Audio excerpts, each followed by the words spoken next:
जानवर और इंसान एक बहुत बड़ा जो डिफरेंस है, बहुत बड़ा, वो एक छोटे से शब्द का है। वो शब्द बड़ा प्यारा है। इंसान को बोलते हैं कि human being is a rational animal. ये शब्द सुना ना, रैशनल। अब इन जानवर को हम क्या करते हैं, ट्रेन करते हैं। सर्कस में बहुत सारे जानवर होते हैं, उनको हम ट्रेन करते हैं। जानवरों में एजुकेशन जैसी कोई चीज नहीं है। जानवरों में क्या है, ट्रेनिंग है, और इंसानों में क्या है, एजुकेशन है। और एजुकेशन एक इतनी बड़ी चीज है। जब हम गुलाम हुए 18th सेंचुरी में, पहली बार हम गुलाम हुए, उससे पहले हम कभी गुलाम नहीं हुए थे। इस पे जिसको भी सवाल पूछना होगा पूछ लेगा।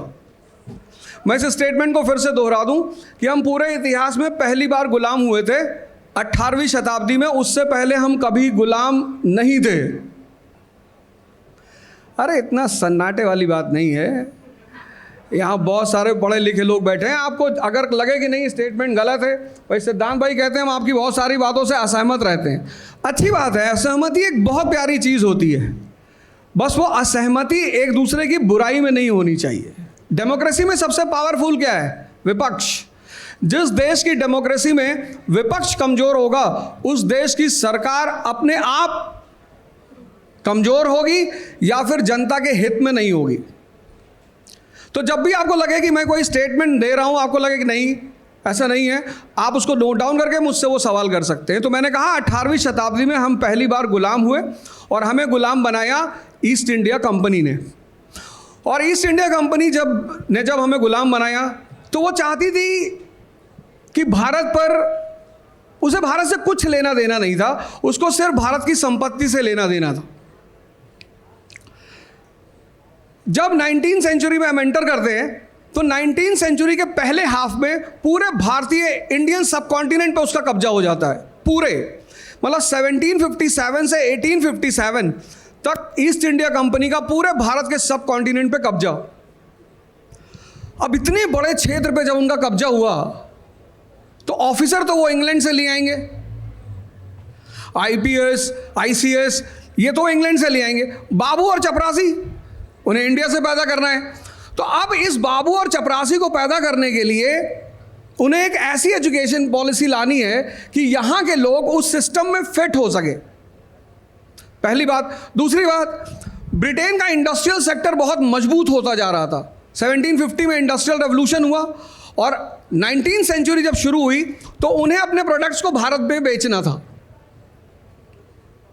और जब भी किसी की परिवार पे, समाज पे, राष्ट्र पे कब्जा करना है तो सबसे अच्छा फॉर्मूला है उसकी एजुकेशन पे कब्जा कर लो।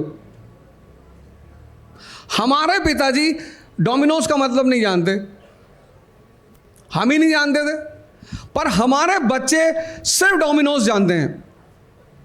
और ये किसकी देन है, एजुकेशन की। अच्छी बात है, डोमिनोज में भी अच्छा खाना मिलता है, लेकिन ऐसा नहीं कि सिर्फ डोमिनोज में ही मिलता है। 91 के बाद जब एलपीजी आया तो एलपीजी आने के साथ साथ एक चीज और आई, इंग्लिश मीडियम स्कूल्स। जब वो उदारीकरण का दौर आया था देश में, उसके बाद के इंग्लिश मीडियम स्कूल्स, और इंग्लिश मीडियम स्कूल्स में सबसे ज्यादा मिशनरी स्कूल्स। और उन लोगों ने इस देश की साइकोलॉजी को, सोच को, बस एग्जैक्टली यही काम मैकाले ने किया। उसे यहां नौकर पैदा करने थे, नौकर। उसने ऐसी एजुकेशन पॉलिसी फ्रेम की कि नौकर ही बनो। E is equal to E, education is equal to employment.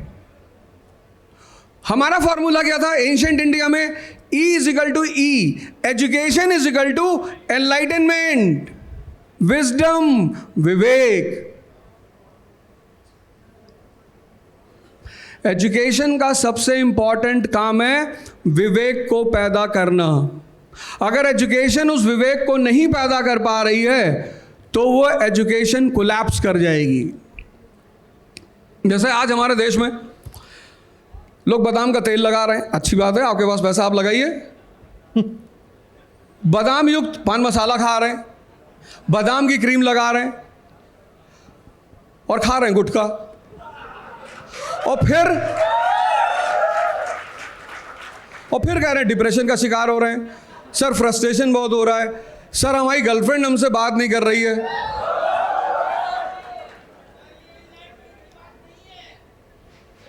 भाई बैठ जा यार तुम्हारी सारी बात मतलब देखो, बात बाद में आएगी। तुम अपोजिशन के सांसद की तरह बिहेव मत करो। ये सरकार ऐसी नहीं है जो तुम्हारी आवाज को दबा दे। स्पीकर पार्लियामेंट का यहां बैठा हुआ हर व्यक्ति को समय दिया जाएगा और आप जो चाहे पूछ सकते हैं।